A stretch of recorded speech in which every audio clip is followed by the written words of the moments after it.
Yep. Awesome. Yes. Go for it. All right. So my name is Eric Schraufnagel, and I'm a senior software developer here at MGMA. And I'm here to talk to you about search. About a year ago, we went through a rather large search initiative. There was a lot of problems with search, business complaining about search, users complaining about search. And the goal of that was just to improve search. Not to fix search, because I really don't think search can ever be fixed, but just to make those incremental changes within like an agile process to improve search.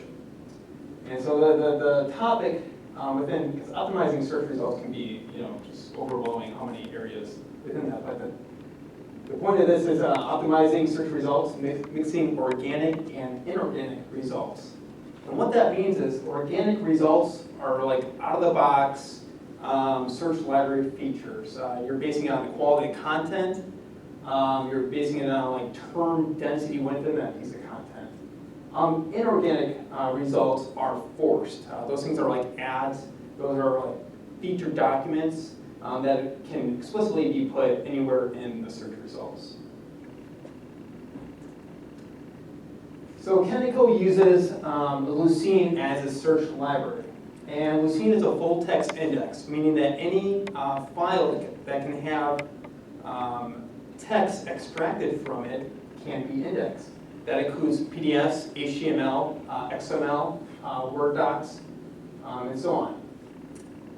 And so the index actually lives within your project. And so you can actually open up and look at the index.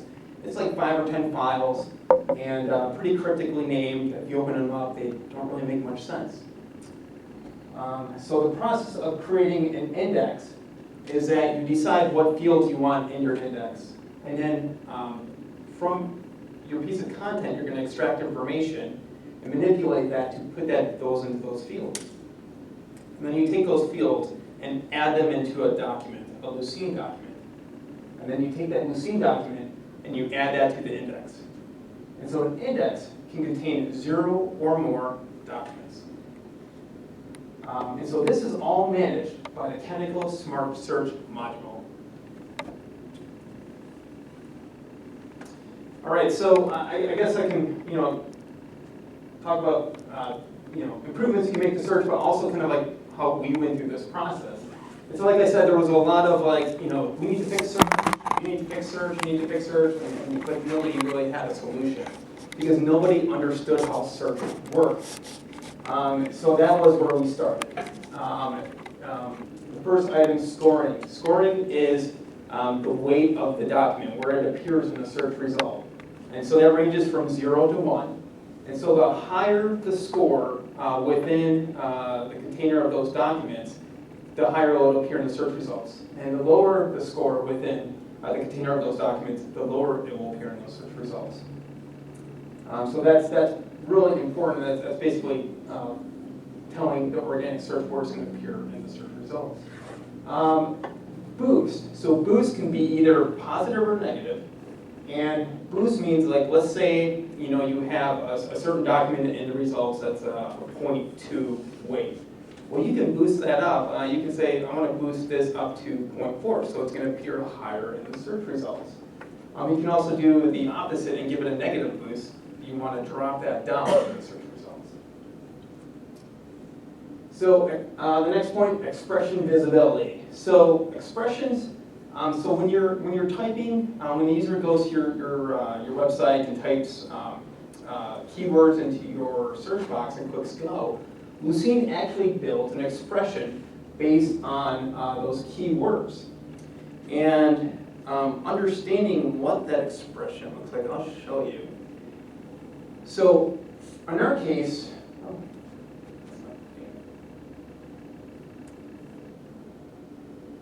I probably have to go to the PowerPoint. Sorry about that.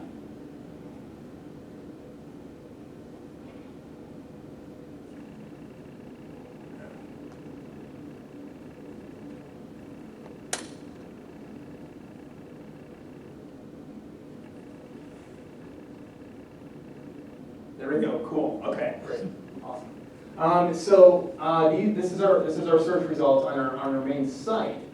And so what really happens when I type in compensation in the search box? What is Lucene doing? So within the search results web part, we've added a debug checkbox. So when you enable that, you're able to scroll down and really see what that expression looks like. And there's a lot of customization here. We're using synonyms. These are weights for certain fields, weights for certain terms. So we've actually added quite a bit of customizations to improve that expression. Okay, cool. All right, so you have this expression. So now what do you do with that expression? How do you analyze that? And that's where Luke comes into play. And Luke was actually, when I was going through this process, I was trying to build like a custom tool. And then Kyle, blue shirt right there, he recommended Luke, which was like a lifesaver. This thing is an amazing tool for analyzing search expressions.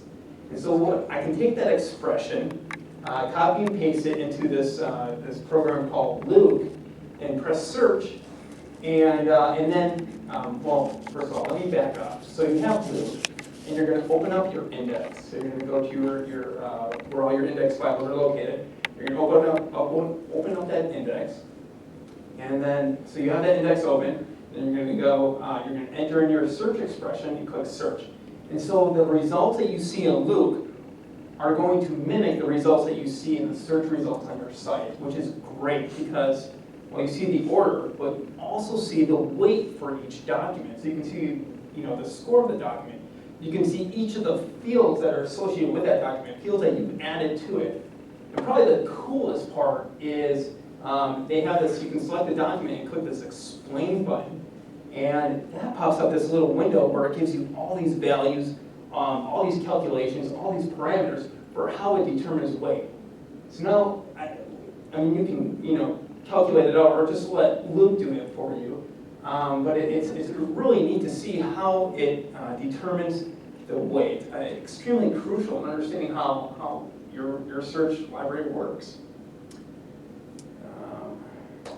So I'm not going to go too far into this. I put this document together. I'm sure we'll throw this PowerPoint on some shared drive. But these are actually the calculations, the values, parameters, everything that goes into determining the weight.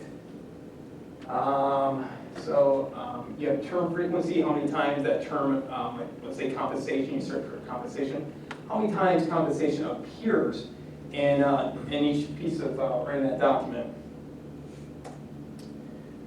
Two things that are important here are boosts. And like I said, remember you can have either positive boosts or negative boosts.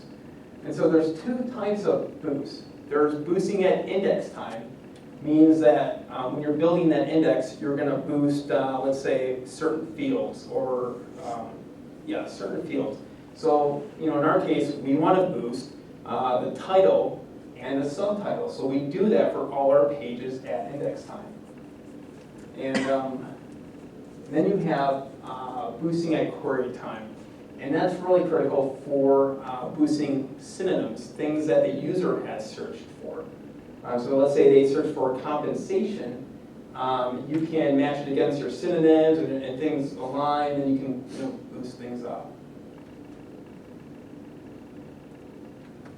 So now, the next step, now that you understand search, or you understand what you've seen, you understand how it's creating your search results, you kind of have to determine, do you want to go fully organic? Do you want, term density and these boosts and everything else that Lucene does to determine how your search results show up?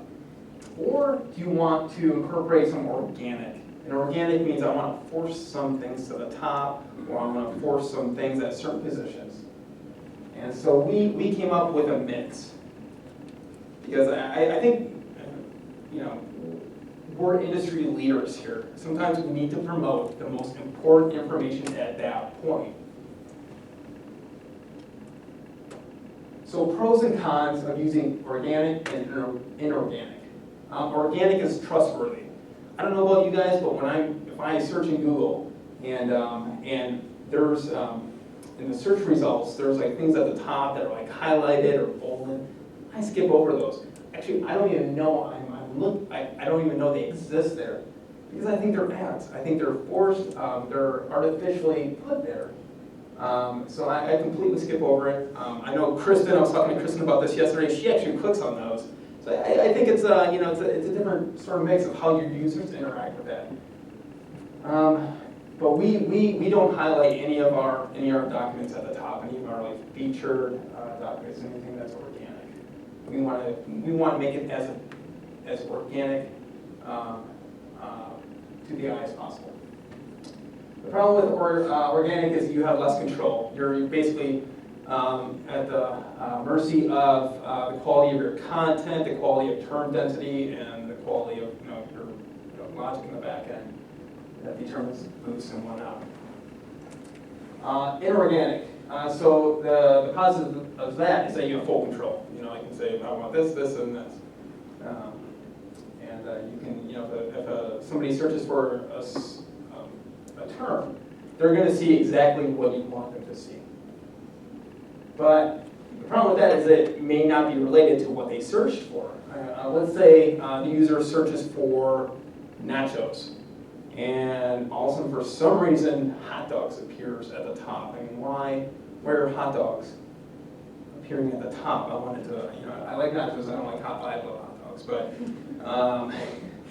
so I might click on it. But the user would be confused. Why are hot dogs appearing at the top?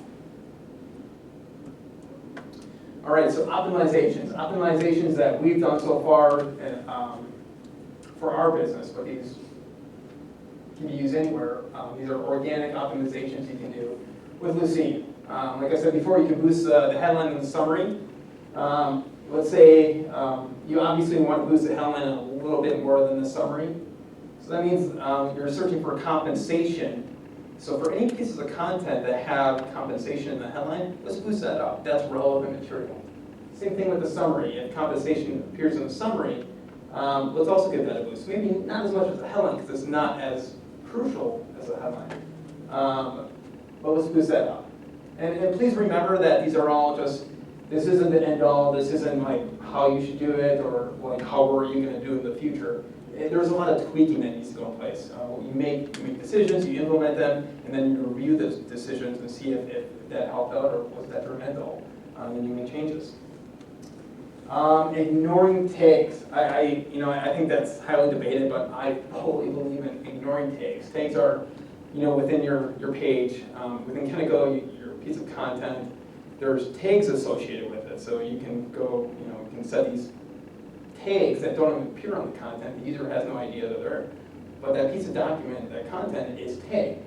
So let's say, I'll go back to nachos. Let's say there's a piece of content called or about nachos. And so the editor goes in the back end and they're like, well, you got chips and jalapenos and salsa and cheese and other stuff. And then they're like, you have a pen and a remote control and a computer, just because they're like, I know how search works, and I'm really passionate about this article, and I want it to go up to the top, without really having an understanding like how much it affects the user experience. So now the user is searching our site, and they search for pen, and for some reason nachos comes up, and that's really strange. That's going to be a bad user experience. Incorporating analytics. So that means, has anybody turned on their analytics engine within their Kentico instance? Or has turned on for clients? Yeah. So it's great. It tracks hourly hits, day hits, monthly hits, yearly hits. And so you can really see what are popular articles, what is content that users are going to over and over and over again. And so you can analyze that and determine that maybe we should boost this document. I mean, it's popular. So when a user searches for something and they search for compensation, and this is a really popular compensation article, let's give that a little boost at index time.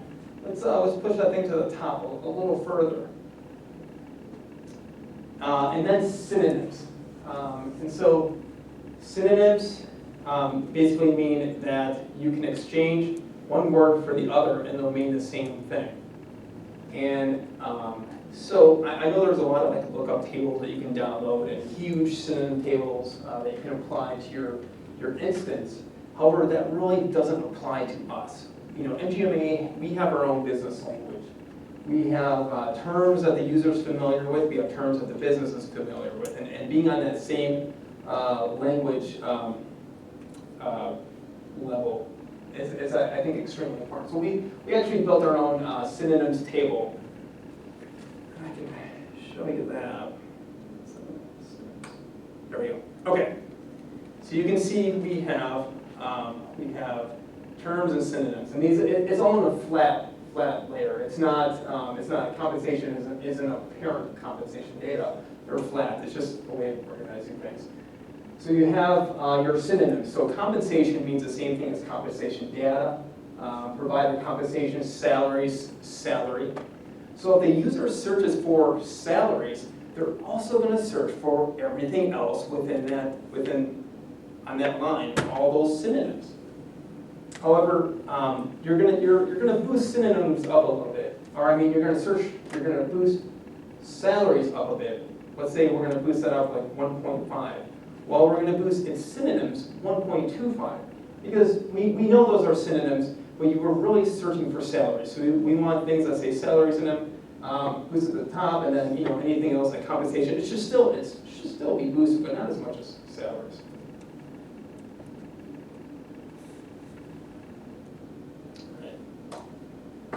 Inorganic results. Like I said, that includes ads and featured documents. And so we built, and that means you can just place those wherever you want. They're completely separate of your search results. They're forced into your results. And hopefully they don't, in our case, hopefully they look as organic as possible. So we built a featured documents piece that ties in to our synonyms table.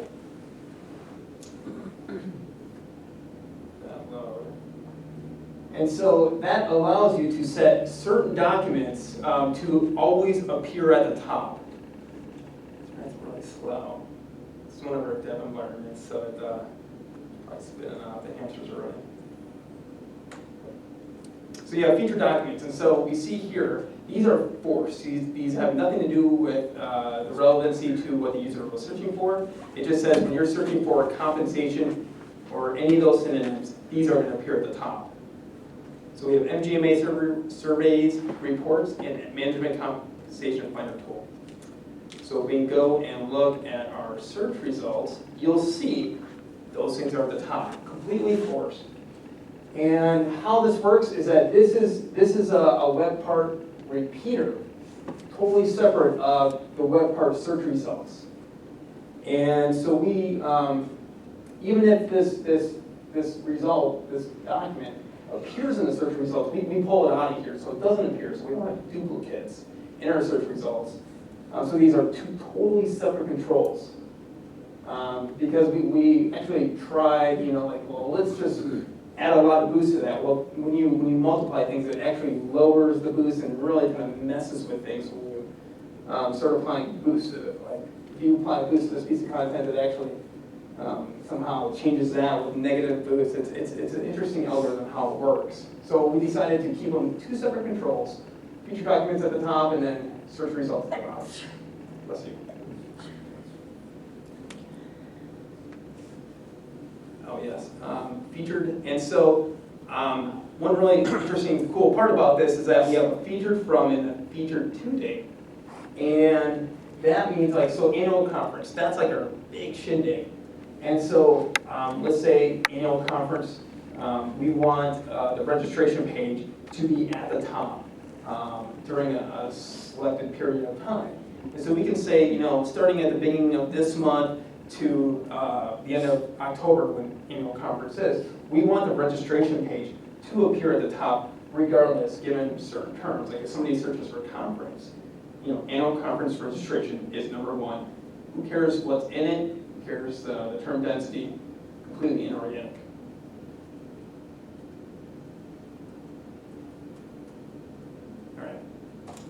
enhancements. So these things are a little outside of organic and inorganic results, but I thought they were just as important and experience, especially if you have like a synonyms table. So predictive search means that if you start typing into your search box COM, compensation populates below that. And those terms are pulled from our synonyms table. So it's really cool. The user experiences our business language. They don't just see these random words. They see business words, MGMA words. Substring search. Substring search means, like, let's say you're searching for net.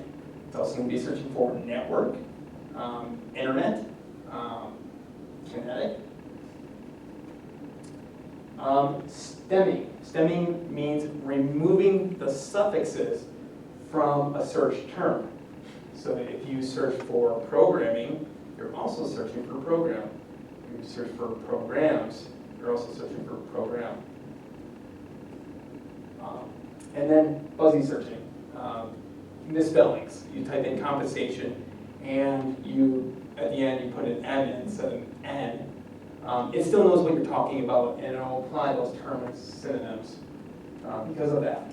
And so these are things I think we can really take advantage of with our synonyms lookup table. Here are some resources, and you know, this PowerPoint will be on some shared drive. We have Lucene. We have that really cool tool, Luke, Solar and Elasticsearch. So we've written a lot of custom code within our project, a lot of lines of code, and anyone knows that every time you introduce a line of code, you're introducing risk, possible bugs. And so we want to start looking at third-party tools that can manage your instance of Lucene. So that's this past two slides were things in our second search initiative. Questions? So when you showed the fuzzy search and those different options, are you guys utilizing those today, or is that not yet? Okay, that's something. That's yeah. We our first search initiative, and I think over because I didn't think it was relevant to this because it's not organic or inorganic, but content cleanup. And so we did a huge cleanup process in like archiving documents and excluding directories. So our first search initiative was just content cleanup, and let's get some really easy wins out there. Let's build some things that can really just get the business back to where they're content with it, the users are content with it. We haven't really heard any complaints. I'm not aware of any that have come through. So, that was the goal with that. Get those things out of the way.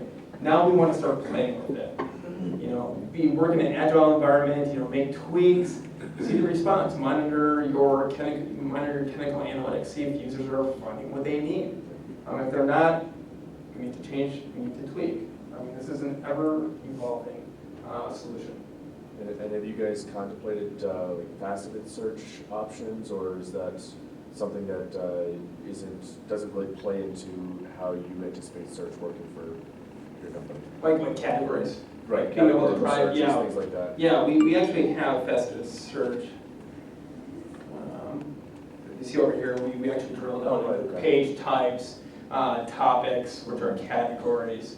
But even then, this is, a lot of stuff is built on our taxonomy, which is, we have an internal taxonomy, and then we have a taxonomy for the users. Well, they're the same taxonomy, but I think it needs to be separate. How the users view MGMA. This is more of a thought than a question, but one of the things to think about there, if you think of your site, I'll start with one thought. So the first thought was you'd mentioned kind of the difference between organic and inorganic, meaning like these are, these look like ads, so I'm going to skip them. I think one of the things to keep in mind is searcher intent at that point. And if you look at actual behavior with like paid search ads, the people that click on those tend to be close to purchase. And if you're not close to purchase, you naturally gravitate and you miss all those ads because your mind is not in that purchase mentality. Even though this isn't an e-commerce site, you can play with those same kind of searcher intent behaviors that are happening. Your search is just like Google. And, people think and they're expecting that. And so, if you've got things that maybe are about an event, or there is a document you really want to market, or maybe there is a service or something like that that you want to promote, depending on that searcher's intent, there may be good value in doing a secondary repeater above the top that actually does do a little bit of marketing for you for users that are looking for those kinds of things. So definitely thinking about, especially somebody that has lots and lots of documents like you guys have, anybody that sits in that world where you maybe have a mixture of documents for sale or services that you're trying to push, those are really important things to keep in mind as searcher intent. That's a great point. Thank you. Yeah, to complement his point, like in my terminology, it'd be a banner module at the top of the search page that would either push relevant content or marketing content, such as your annual event that's coming up, right? And that could be inorganic, as in completely unrelated to the search, just another opportunity because you have a captive set of eyes to promote your annual event that's coming up, or documents or whatnot that would complement the search depending on what they're looking for, and just utilize that being either geolocation or topic, and to highlight a specific new white paper or whatever the case is, Right. To provide a value and to improve that user experience. Well, that's great. I like the geo stuff. I think that's really interesting. Well, the other thing to think about is you're really working at this initial project, looks like it's very much about global search and making global search really work for you. But a lot of companies have a need to have secondary search. You may have such a big library of, say, videos or white papers that you want to put stuff in something that feels a little more like Amazon, where you could have the facets, where it may be it's an industry selection, or it's some other topical selection where that could be super useful. And that may not be stuff you expose to the general public, but if you've got super users or customers that are looking for certain kinds of data and they're like power users, like they're getting into that stuff all the time, that's where those making it feel a little more like Amazon might be an appropriate thing. But that may be a secondary search tool. Mm-hmm. So I think Eddie was talking about that. I think he brought it up a few times, having separate searches for your different areas. yeah. So, Well, search is, it's an issue on everybody's website, and there's never one solution. It really has to do with what your content is, what the expectation of the user is, and so it's custom every time. Yeah. So you raised the point that you started down this path because there was some dissatisfaction, of your users. What were the indicators that you were that there was an issue first off, and then what were the indicators after the project that you used to determine, yeah, we're on target, we've got the right mix of search controls in place? Great question. So beforehand, it was just complaints coming into the business complaining about things, and also analytics. With Google Analytics tracking, if you click on a page, and how long do they stay there? Do they go back to search? So we're capturing those through Google Analytics. And post, obviously, like we have the complaints that come through government, but I don't think that's really a good indicator of how the user experiencing search. But it seems that they're not, having to go back and forth. We can definitely tell that more relevancy. Like before, it was pretty bad. Like if you would type in compensation, sometimes compensation wouldn't even be like the first result, So it was just improvements. And so we track this all through Google Analytics. When the user searches for something within our internal search, and then, how long did they stay on that piece of content can really indicate, did they find what they were looking for? Did they go back and look again? Or did they click around? My understanding is that you guys built a lot of this in-house and organically, and trial and error, whatever the case is, feedback from users, Google Analytics. Great job. This is very extensive, and you guys did a great job. I was wondering, did you guys do any competitive analysis of third-party search tools to try to get an idea, kind of to mimic like what he was saying about what users expect to experience while using a search tool, as in Google, Amazon, whatever the case is? Right. What did you guys do any competitive analysis and come away with any of that? No. Okay. Love to though. That's awesome. You guys got this far without doing that. That's fantastic. Yeah, but that's a great point. We're still learning it, so like anything, that's a great idea. And so thank you. Yeah, I know we have it. So to address that just a little bit, so historically, search has been a really big sore point for MGMA. So, one of the problems I just kind of noticed is like they were talking about search, but we didn't know enough about how search actually worked to give an informed opinion about how we should take it. So we felt like it was important to first understand what we have and how that works. Because even without understanding that, I think we would still have trouble analyzing these other competitive tools and frameworks you're talking about. Like Eric's been doing a great job recently of looking at other frameworks and tools, but because he's already gone through this effort, in a lot of ways he's a really invaluable subject matter expert in search. So he has the right framework, I think, to be able to evaluate these tools now. So I think that's a really important thing for MGMA. My opinion is, I'd like to know how things work before, trying to say, well, here's what we should do. So we've already gone through that effort. It was very important, and I think, we're really set up to do more and better things now, whether that be extend on what we have, look for another tool. We at least have that basis to make an informed decision at this point. No, I agree with you 100%, and plugging in a third-party tool never solves it, because like you mentioned in your presentation, your business jargon, language, whatever it is unique to your business model, and so having this base is awesome. You guys came way a long way, and if you were going to switch over to a third-party tool now, I would say no. You're way too far along, and it's just, you built it the right way, organically, internally, based on reports, and I was just curious, like, if you came up with a lot of this functionality yourself, that's kudos to you. It is, this is cool. Yeah, this is great. You guys are doing an awesome job on it. And stuff like this. Yeah. Yeah, we had, going through the initiative, we had a web team, we had SME search, not search matter experts, well, it can be search matter experts, but subject matter experts, people who understood the language, and they were crucial in putting together the synonyms table. However, they looked at, they didn't put them together for the web, which is going to be completely different. The synonyms table, you have to be really careful with, because when you search, like, you are driving the user over here, and if that term means something else on your within your domain, they're not going to see this because they're being driven over to this area. So I think the amount of customizations, you need to be really careful with how much you tweak this thing. I think the other thing about this project that's kind of unique, but it's becoming more and more common, especially like with the new Kentico features around EMS. It's like, Kentico very much is a friend, or maybe more well known within the technical environments of a company. But when you start to really try to fix something like this, you need to be prepared as a tech team to be able to maybe be in dialogue with other team members in a way that you're not used to.